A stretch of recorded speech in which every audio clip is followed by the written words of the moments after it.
తనదైన అందం, రూపలావణ్యంతో కుర్రకారు హృదయాలను కొల్లగొట్టిన కియారా అద్వానీ ఇప్పుడు ఒక ఆడబిడ్డకు జన్మనిచ్చింది.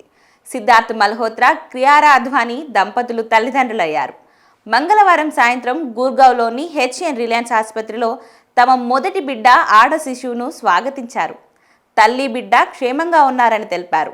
ఇంకా కియారా అద్వానీ, సిద్ అధికారికంగా ఈ విషయాన్ని ఇన్స్టాగ్రామ్లో షేర్ చేసుకున్నారు. సిద్ధార్థ్ తల్లి రీమా మల్హోత్రా, కియారా తల్లిదండ్రులు జెనివిన్, జగదీప్ అద్వానీ సహా పలువురు కియారాను పరామర్శించారు. 2021లో షేర్షా చిత్రంలో కియారా, సిద్ధార్థ్ జంటగా నటించారు. అంతకుముందు కొన్నేళ్లుగా ఈ జోడీ ప్రేమలో ఉన్నారు. చివరకు ఫిబ్రవరి 2023లో రాజస్థాన్లో కొద్దిమంది బంధుమిత్రుల సమక్షంలో పెళ్లి చేసుకున్నారు. ఫిబ్రవరి 2025లో గర్భధారణ గురించి కియారా వెల్లడించింది. ఈ సంవత్సరం ప్రారంభంలో జరిగిన మెట్ గాలాలో కియారా తన బేబీ బంప్ను కూడా ప్రదర్శించింది. ఇప్పుడు ఒక బిడ్డకు మామ్గా ప్రమోట్ అయింది.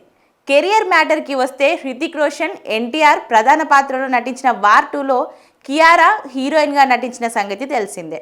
ఆగస్టులో ఈ సినిమా విడుదల కానుంది.